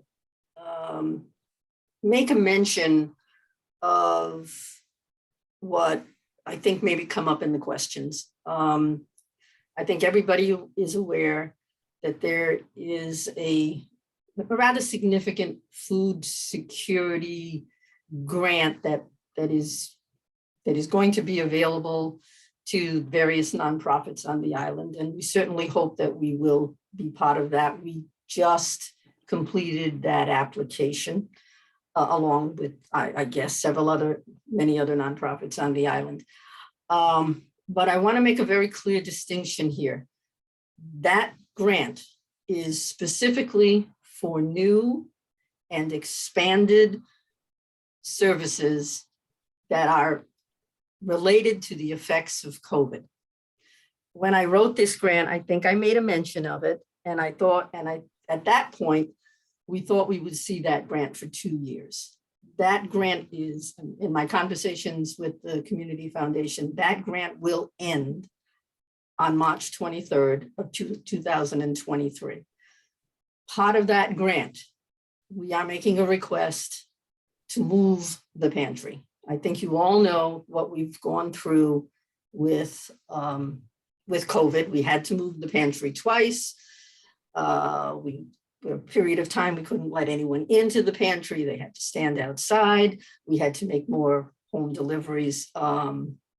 It is time we need to move the pantry. I think you all also aware that there is a likelihood that the town may buy the building that we are in. And while Remain, who currently owns the building, has been extremely generous to us, and we pay $1 a year for both the rent and the utilities, that is going to end, whether we stay in the building that we're in or whether we move. The food security grant is going, if it is approved and if the state approves it, we will be using that grant to move the pantry. And that's going to mean for us something we've never done before. We are going to have to pay rent, and rent is going to be significant. We're going to have to build, once that grant ends on March 2023, we are going to have to assume all of the rent under the assumption that they will approve paying a portion of it. So that's what we're asking for in that grant. As part of that grant, we are going to have to significantly increase the amount of food. It is an expansion. And we're going to have to increase the amount of food we give. The current goal of the Greater Boston Food Bank is that we currently give 1 meal per day for 7 days for every person in the household. The goal of the Greater Boston Food Bank, under whose auspices we operate, is 3 meals a day per person for every day of the week. So that's going to mean a significant increase for us. It's also going to mean when the grant goes away, we are going to have to continue it. And there are going to be at least 3 months under this in 2023, which will not be covered by the grant. So what we're asking for, I'm going to be very frank with you, what we're asking for in the grant is to move the pantry, to pay for utilities, to add 1 person to help move this 3 times the amount of food. And we're asking for a part-time individual to provide oversight of that program. That the rest of that individual's income will be paid by the council. So I just wanted that out there. There is nothing in this grant request that is going to be affected by that grant, should we even get it. My understanding is the state is going to have to look at every item that was requested, and I'm keeping my fingers very much crossed that they don't use state rental standards as a criteria, because then that means we're going to absorb a lot more of the rent, even under the grant, if they even allow it. So I just wanted to get that out there. Okay, thank you, Janice. Does anybody else from the Interfaith have anything to say before I call on the board? Okay, I'm going to start with Bert. Yes. Janice, where are you planning on moving? That is the $64 million question. We are looking at every possible available space. We do have a potential of a location. We're in negotiation with that location. We don't have a lease. We don't have a firm commitment. And if that falls through, we're going to have to look for something else. But we are actively looking, preferably outside of the downtown area. For number one, rents downtown are extremely high. And number two, it's not the place for a food pantry to be. We need to be where our clientele is. So we're looking Mid-Island. But I wish I could say to you, we have it. We're not there yet, but we're in negotiation. My second question, who are you bringing along as a potential successor? Have not made that selection yet. That's for the board, for the executive board and I to discuss. We haven't started the process, principally because we want to see what funding is available. But it is time that we think about succession planning. It's just a right and smart thing to do. I'm not saying I'm leaving. I have no intention of leaving with a specific date in mind, as long as I am healthy and able to do this job. But COVID has shown me that if something were to happen to me, there needs to be something behind me to be able to take over in a minute.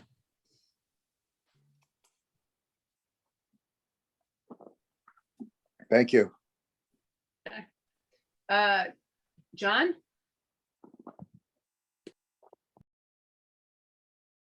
At this point, I don't think I have any questions. Hi, Janice. Hello, how are you? Nice to see your artwork behind you. It's beautiful. Well, that's a winter scene from Western Massachusetts. Great. Nice. Okay, if John has no questions, I'm gonna go to Joanna. Thank you for your presentation. I thought it was very good. I don't have any questions. I agree there's a strong need for this and support your request. Thank you.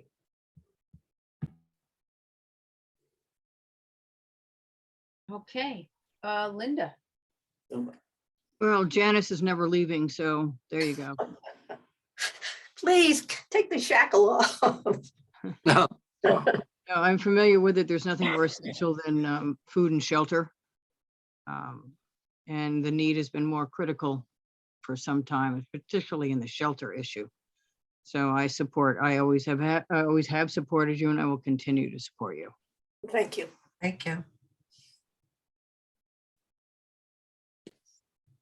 Okay, I think that leaves me, right?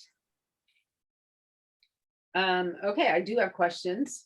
As always. That's fine. That's your job. It's my job. I'm gonna ask a few questions. Sure. I see that the payroll increase from fiscal year 21 to 22 was roughly estimated at about 22. You added about $22,440 in the fiscal year 2023 that you're requesting this grant for. What do you think that your payroll cost will be? I think I gave you the chart for 2023, and I think that's going to be the cost. I thought I'm looking at my portion of the grant. I think I gave you 23. You might have. I don't see it, so I'm gonna look again. I just have the, hold on.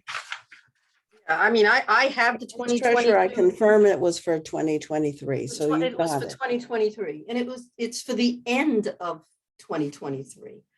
I have the chart for 2022. I'd be happy to send it to you. No, I have 2022s. Well, 2022, okay, it's fine, but I the believe chart that I believe part of the grant is 2023. I believe it's the So next to there's the last. I'm sorry, I'm sorry, it is right here. I was looking at all these little pieces of paper. Okay, I understand. Look. I know. Here's my life too. Yeah. So anyway, there would be an additional $15,000 in, basically a $15,000 increase over 2022's payroll, correct? Well, for two reasons. 2023 has an additional person in it.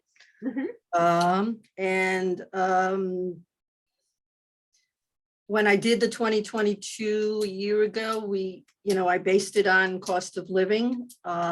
This was a board decision, but they decided to give the full CPI to everyone to all of the employees this year. That was their decision. It's based on obviously the sugar. I'm sorry. It's based on cost of living. I think I want to make one comment about the payroll that seems to always be missed. When you look at that chart of payroll, I mean, what is it that you don't see that you see from other organizations and nonprofits? You don't see any health insurance. You don't see any contribution toward, no, I got to take this off. You don't see any contribution towards an IRA. So in some instances, we've tried to compensate for that a little bit, but that's a significant burden that our employees face that other nonprofits don't face. And I'd also like you to take another look at the chart, other than me. All of the other employees on that chart, if you look at, based on their salaries, if you look at the HUD statistics, would be qualified as low income employees. That's not something that sorry board, but that's not something that I think the board should be proud of.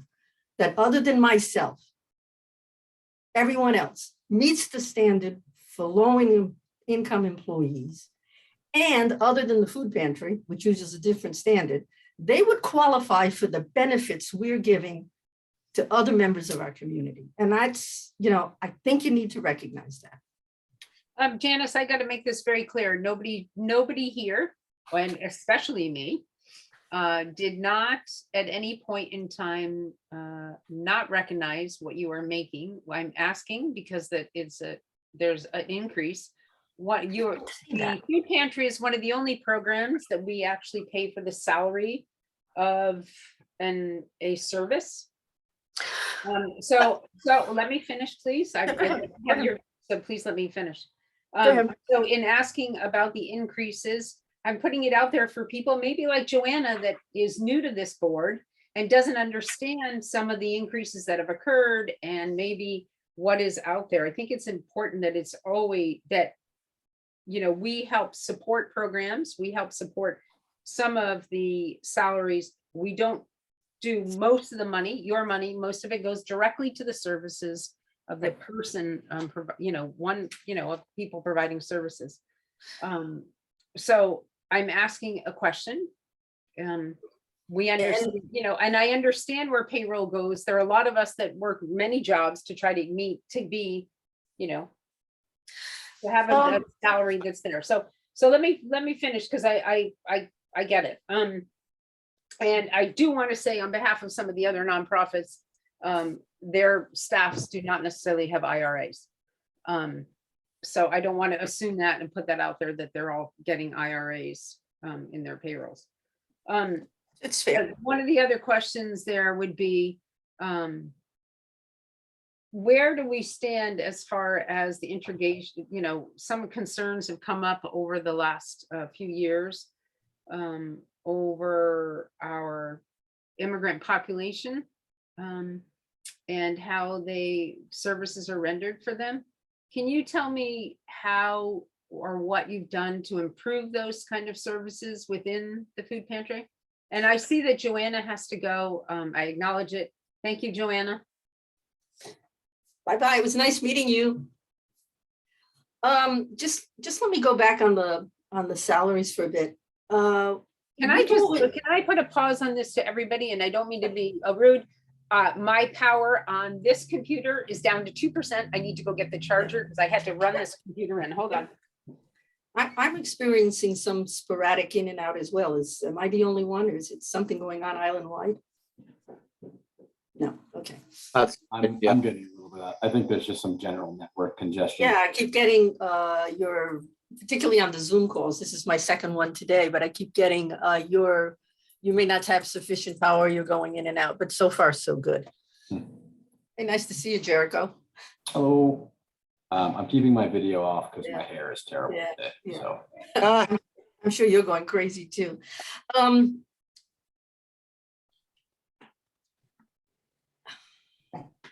Okay, I'm charged in. Thank you.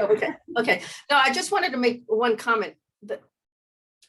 When I first came on, we have always made the request be for operating costs.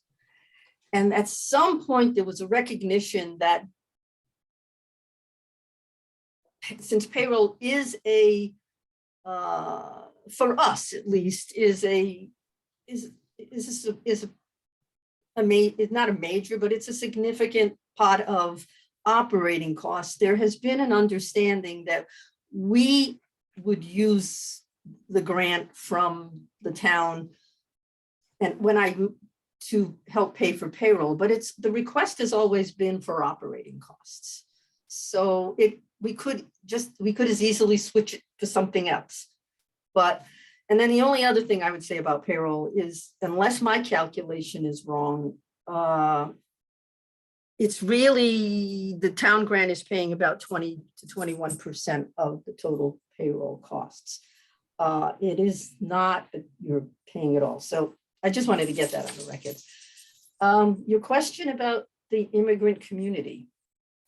I don't really know how to answer this. I'm going to guess that 70% of the folks who come to the pantry are part of the immigrant community. I mean, we have 2 people here who volunteer there regularly. I'm not. We're not treating anybody differently. I didn't. That's.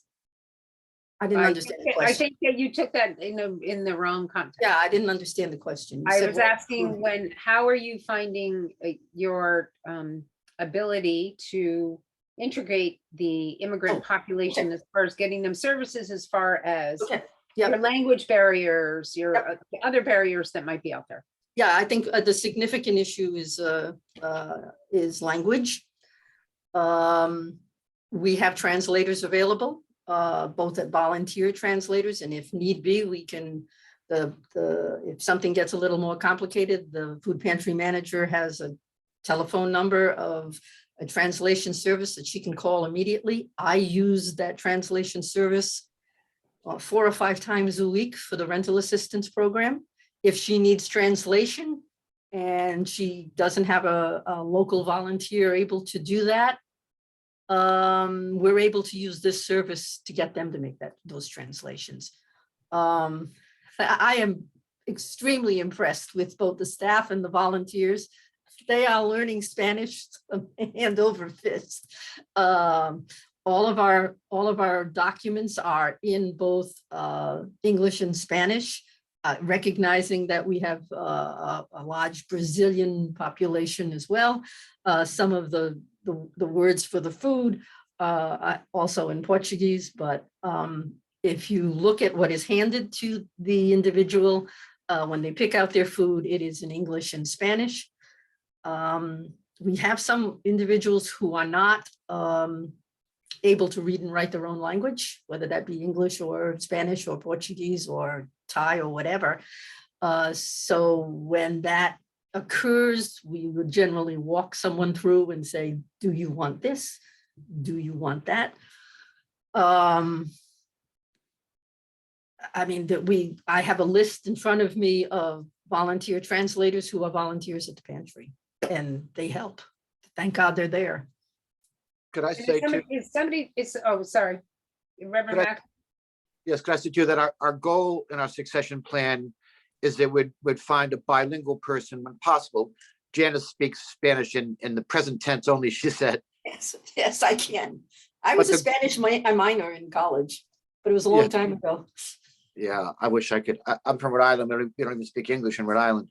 But yeah, so our goal would be to have a bilingual person. Also, we're planning our food pantry task force, which is another offshoot of our council.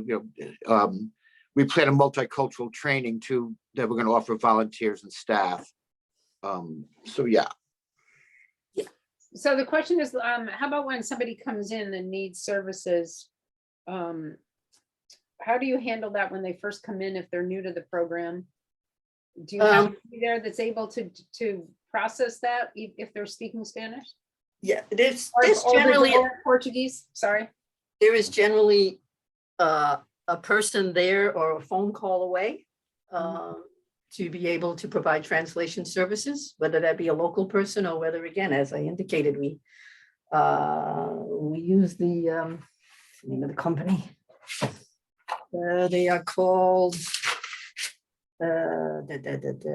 Linguistica. We have we're able to, they're a call away. So if we need to, we can. Many times folks coming new to the pantry, they're coming with a friend or they're coming with a relative, and that person can speak a little English. I mean, we get through. And again, if we have to delay a registration to be able to get someone, we can still get the person through the pantry and get them food that day. Yeah, as a long time volunteer, I wanted to guarantee whoever comes is always able to get food. It doesn't matter how registered they are. If it's their first time, they get food. We work it out. I'm not questioning whether they get food or not. I'm just asking about the process that goes in place. Our hope, Dorothy, too, is to, the Hispanic congregation at St. Mary's is very active in our council now. We're hoping to raise up more volunteers that would be bilingual also, would be multicultural volunteers would be a goal of ours. And that would greatly assist. I think people feel more welcome and a lot of times culturally we can be not meaning to be, we can misunderstand each other across cultures. And so our goal, of course, is to recognize that and to be as welcoming as possible. Okay. I've been at the pantry in the past several months. I go down frequently, and sometimes I will take over the registration because I can't speak Spanish in the present tense. The present tense is all we care about. And I can understand Portuguese. That's my background, not Brazilian Portuguese, but I can get words through if I need to, and they can get to me, or we can get to any translator we need to. It may not be instantaneously. We may have to wait and call and do it the next day, but we will get it done. In the meantime, I think you've answered that question. I want to move on to the next one. Okay. Okay. Can I ask on collaboration? Where do you find your strongest collaborations? And where do you find the weakest collaborations you have, and where would you like to fix those collaborations? That's an interesting question. We have strong collaborations with the various nonprofits on the island and with the hospital. It's where we get a preponderance of our references. Food Pantry gets there as well. I think they're fairly strong. I mean, I sat in at the, I sat in on the housing stakeholders task force just before this. We're part of the Community Foundation consortium, I guess was the term. I was on that call yesterday. The weakest one, but how about not just those, but I mean the human service collaborations. So outside the hospital, where do you find that you have your greatest collaboration with a human service provider? By talking to the clients.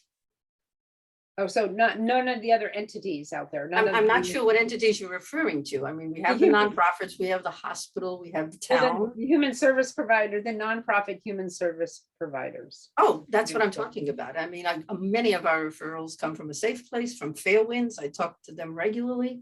Those are human service providers. Yeah. Okay, that's great. Yeah. I didn't clarify that. You clarified the hospital and a few others. You didn't clarify. Oh, okay. No, but our regular referrals come from us. You had Sunny Daly on just before. The week before last, I was dealing with her and one of her clients that they make referrals to us. I think we're a good close group, and I think we share, and it goes the other way around. So if we see something that they might need, like SNAP or WIC, we'll make that referral to them. Yeah, I mean, they're great. We're all in the same boat here. No, we all are. I believe everybody is. And where do you think the strengths that you could improve on? Certainly, I think we need to get better ties with the organization, the organizations that deal with the immigrant population. I think, and we're working on that. I think that's a tough question. I need to think about that. I mean, everybody's got room. Everybody's got room for improvement. I think we need to do a better job of making people who come to the pantry comfortable. I think they're very uncomfortable standing out in the street, having tourists go by them and giving them a sideward glance in the summer. I think they're very uncomfortable talking about their private situations with their friends standing behind them because we don't have a private space to give them the dignity they deserve. I think because of the space and the ability, what we're able to do, we're not be able to spend as much time with them as we could. I think those are all areas that will be vastly improved if we can get the space and train new staff to do that. That's a weakness. That is a big weakness we have right now. Some of that we can control, a lot of it we cannot. Because of where we are. I mean, Okay, and then looking at this, your hopes for the new facility, which are great, because I know that you are in dire need of it. And how would you look at funding that spot in the future? You know, like how would you, I mean, that's gonna be a big thing for you. Like That is going to be. every private nonprofit is looking at having to move or, you know, look for a bigger facility. Because of the needs, you know, and because of how many needs have expanded. And I know that once you start doing utilities and all that, we understand the gift that you've been given with you know, it's an incredible gift. Yeah. How do you think that you'll be able to, and this is to everybody on the board, you know, if you can answer this for us. It's exciting that you would have a place. Well, first of all, we have, if we've seen any, to use a financial term, if we've seen any profit at the end of any of this, we have begun to slowly squirrel a small part of that. We've created a small reserve specifically for this purpose, to be able to pay the rent for a year out while we do a fundraising campaign to get us beyond that. So I think that's how we've been I think I've mentioned this every meeting I've been at for the last 2 years. We need to move, we need to move, we need to move. Well, we've been planning for it. There is a reserve that may look like why is that money sitting there? It's because we know a year from now, we may be paying $100,000 in rent and utility costs. And so we needed to go into it with a little bit, because then we have to fundraise for it, and then we see what happens. I think our ultimate goal would be to find a really permanent place. Could I say, does this have any luck of being permanent? It's a rent, it's a lease, you know, have no control. I think if we were successful, we would try to get a guarantee for X number of years, but permanent, as long as somebody else owns the building. could I say too, that the council just voted last week, Dorothy, to create a subcommittee, including people from outside our particular council, to help fundraising, you know, development, communication, and fundraising for Nantucket food, fuel, and rental assistance. Because we have a person, Jamie Dickinson, that does a good job, but she needs a committee to help support her, because we see that the expenses, when we pay rent, it's going to be a significant increase in our costs. And I think this would probably, I have to say, you know, this next move will probably be a 5-year move. And then we'll still hope to find, like other organizations have, a benefactor that could, you know, give us a property, but there's going to be anything we would build or buy it would take so long here in Nantucket. That's down the road. So this would be an important next step anyways, to get out where we are. As Janice said, it's not a good location. We're too out in the public. We're not in the middle of the island. So yeah, we hope to, this would be an important next step, but not the final step, I would think. Yeah, you produce an awful lot out of a very small space. Provide an awful lot to a lot of people out of a very small space. Yeah, and it's not conducive to the volunteers either. They're cramped, and we're blessed that we have them and they keep coming back, but they deserve a wider space to communicate. And God, COVID has showed us tight spaces are not healthy. Right. Okay. I think that's all I have for a question. I'm not sure if anybody else wants to chime in before we say goodbye? Just, It doesn't look like it, except for Reverend Max. We'll let you talk. yeah, just quickly, I see one of our weaknesses as technology. And so a new group that's coming through, that's going to help us with our technology too. And so that's a place where we can grow. And we've realized that as a council, as an organization. And as Janice said, we hope that also improve collaboration, communication across nonprofits. But I know at St. Paul's too, we work closely with Fairwinds and Safe Place, and the hospital calls us too with our meal program, with referrals. And it's a challenge because we can't reach out to people. We have to give them our information so they can reach out to us because it's confidential, what their needs. So, but I do want to thank you for your questions and for helping us to be better at what we do. Well, we appreciate everything that the food pantry does and the services it provides to our island community that are essential, extremely essential. And we understand that you do it from a very small little area and you provide a lot from it. So we appreciate that. I appreciate everybody showing up today.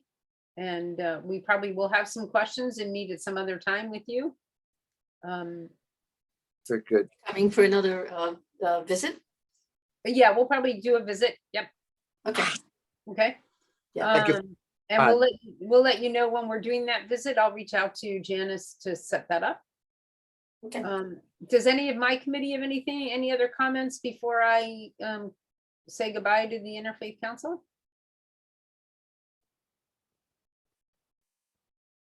Bert, do you have anything?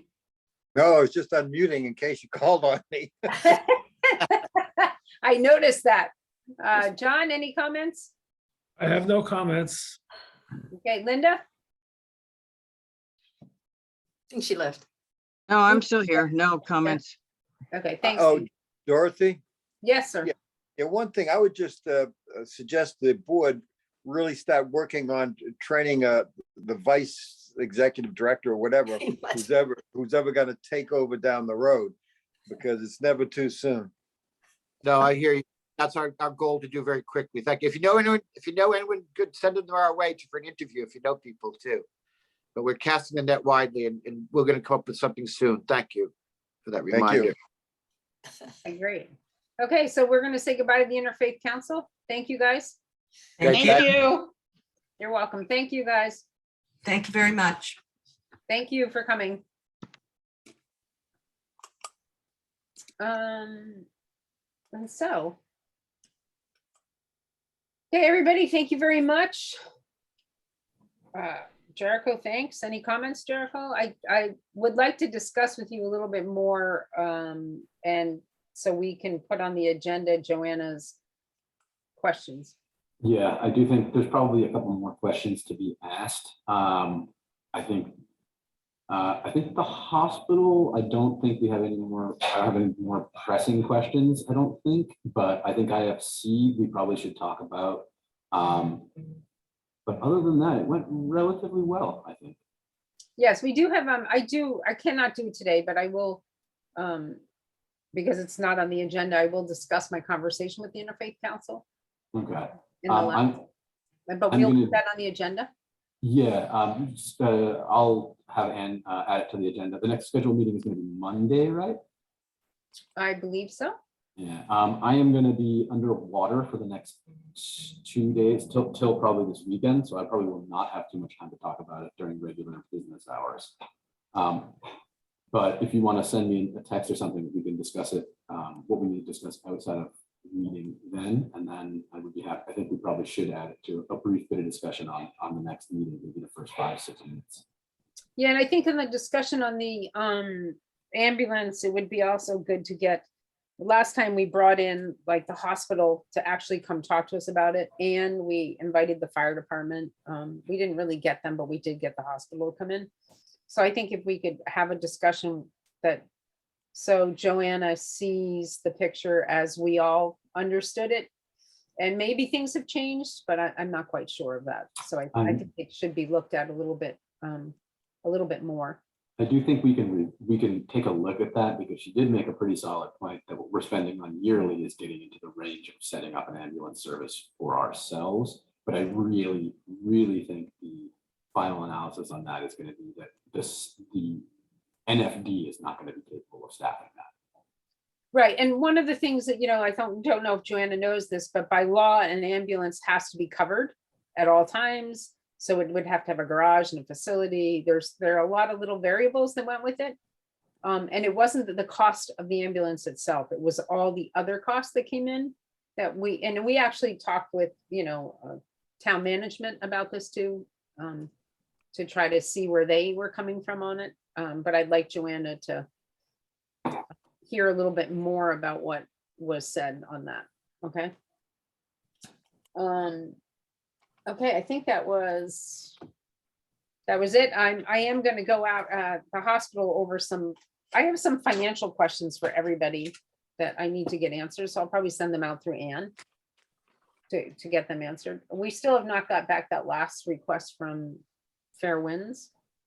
So I'm gonna re-request the additional information. We got one, but we did not get the full packet that we were asking. And just a concern that I'm gonna breach right now, am I allowed to speak about it? Or maybe I have to put it, what, I'll put it on the agenda. I have a discussion I'd like to bring up about Fair Winds. I'd like to put on the agenda something that came up during a volunteering process I was doing this week. So I think that I cannot.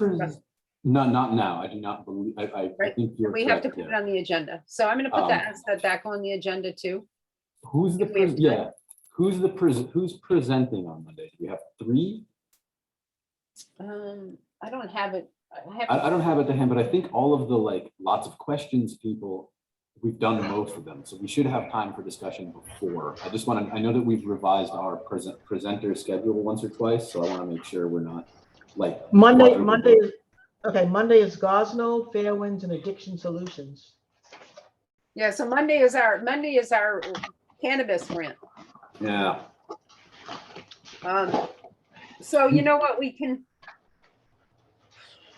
discuss. We can put it, I'm not sure that we'll have time, but we can put it on for the one where we start deliberations, because the information I think is going to be essential while we go into deliberations. Mm-hmm. To answer, I think it might bring up more questions for us to ask people, but I think that I'll put it on for the first deliberation. Is that everybody okay with that? Bert? Yeah. John, you okay with that? It's fine. Linda? Yeah, I'm fine. Okay. Okay, so Jericho, I'll reach out to Ann and we'll just add those things to the one after the cannabis. Okay. Okay. Okay, fabulous. And I think, did everybody get the information that was sent out by NAMI to us? Yep. The additional information? Bert, you got that? And John Balash, you got that additional information? I don't know. I'll have to go back and check to see if I did or not. Okay, she did a clarification to all of Joanna's questions. I haven't seen that, so maybe Ann can send that to me again. I don't know that I've seen it either, but maybe I dismissed it. Okay, I'll send it. Yeah, I'll send it out again. You just resend it to everybody. That would be great. Okay, thanks, everybody. I'm gonna ask for somebody to make a motion. Motion to adjourn. My battery's down to 9%. Oh, awesome. My battery's just back up to 20. Second. Okay, Bert Johnson, Aye. Linda Williams, Aye. John Balash, Aye. Dorothy, aye. Okay, great, guys. Thank you, everybody. See you later. See you Monday. Bye, Bye, Jericho. everyone. Bye, Ann. Thank you again.